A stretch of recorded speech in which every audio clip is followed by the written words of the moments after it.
بسم اللہ الرحمن الرحیم گروبگ یوٹیوب اسلامک چینل کی جانب سے اپنے ناظرین کو السلام علیکم ورحمۃ اللہ وبرکاتہ۔ آج ہم اپنے ناظرین کو قرن وسنت کی روشنی میں اسلام کی بنیاد 5 چیزوں پر قائم کی گئی کے بارے میں بتائیں گے۔ رسول اللہ نے فرمایا اسلام کی بنیاد 5 چیزوں پر قائم کی گئی ہے۔ اول گواہی دینا کہ اللہ کے سوا کوئی معبود نہیں اور بے شک حضرت محمد اللہ کے سچے رسول ہیں، اور نماز قائم کرنا اور زکوٰۃ ادا کرنا اور حج کرنا اور رمضان کے روزے رکھنا۔ بخیر شریف نبی کریم کے اس فرمان کی تشریح سے متعلق ہے جس میں اپنے فرمایا کہ اسلام کی بنیاد 5 چیزوں پر رکھی گئی ہے، اور ایمان کا تعلق قول اور فعل ہر دو سے ہے، اور وہ بڑھتا ہے اور جیسا کہ اللہ تعالیٰ نے فرمایا تاکہ ان کے پہلے ایمان کے ساتھ ایمان میں اور زیادتی ہو، سورت فتح 4، اور فرمایا کہ ہم نے ان کو ہدایت میں اور زیادہ بڑھا دیا، سورت الویف 13، اور فرمایا کہ جو لوگ سیدھی راہ پر ہیں ان کو اللہ اور ہدایت دیتا ہے،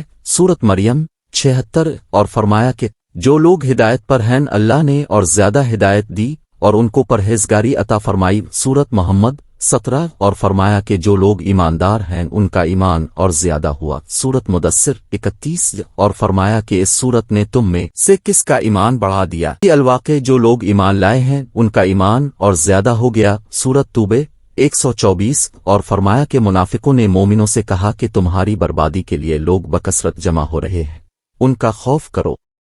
پس یہ بات سن کر ایمان والوں کا ایمان اور بڑھ گیا اور ان کے منہ سے یہی نکلا، اور فرمایا کہ ان کا اور کچھ نہیں بڑھا، ہاں ایمان اور اطاعت کا شیوا ضرور بڑھ گیا، سورت احزاب 22، اور حدیث میں وارد ہوا کہ اللہ کی راہ میں محبت رکھنا اور اللہ ہی کے لیے کسی سے دشمنی کرنا ایمان میں داخل ہے، روا ابو داؤد ان ابی امام، اور خلیفہ عمر بن عبدالعزیز رحمہ اللہ نے عدی بن عدی کو لکھا تھا کہ ایمان کے اندر کتنے ہی فرائض اور عقائد اور حدود ہیں اور مستحب و مسنون باتیں ہیں جو سب ایمان میں داخل ہیں،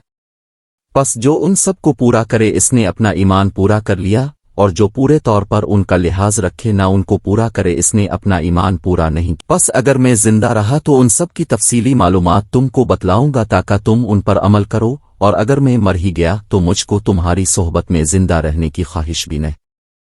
اور حضرت ابراہیم علیہ السلام کا قول قرآن مجید میں وارد ہوا ہے کہ لیکن میں چاہتا ہوں کہ میرے دل کو تسلی ہو جائے، اور معاذ رضی اللہ عنہ نے ایک دفعہ ایک صحابی اسود بن بلال نامی سے کہا تھا کہ ہمارے پاس بیٹھو تاکہ ایک گھڑی ہم ایمان کی باتیں کر لیں، اور حضرت عبداللہ بن مسعود رضی اللہ عنہ نے فرمایا تھا کہ یقین پورا ایمان ہے اور صبر آدھا ایمان ہے، روا الطبرانی، اور عبداللہ بن عمر رضی اللہ عنہما کا قول ہے کہ بندہ تقوی کی اصل حقیقت یعنی کوہنا کو نہیں پہنچ سکتا جب تک کہ جو بات دل میں کھٹکتی ہو اسے بالکل چھوڑنا۔ اور مجاہد رحمہ اللہ نے آیت کریمہ اقشر لکم من الدین الخ کی تفسیر میں فرمایا کہ اس نے تمہارے لیے دین کا وہی راستہ ٹھہرایا جو حضرت نوح علیہ السلام کے لیے ٹھہرایا تھا۔ اس کا مطلب یہ ہے کہ اے محمد ہم نے تم کو اور نوح کو ایک ہی دین کے لیے وصیت کی ہے، اور حضرت عبداللہ بن عباس رضی اللہ عنہما نے آیت کریمہ شرعم نجا کے متعلق فرمایا کہ اس سے سبیل سیدھا راستہ اور سمت نیک طریقہ مراد، اور سورت فرقان کی آیت میں لفظ دعا کم کے بارے میں فرمایا کہ اے منکم اس سے تمہارا ایمان مراد۔ مزید جاننے کے لیے چینل کو سبسکرائب اور لائک کریں،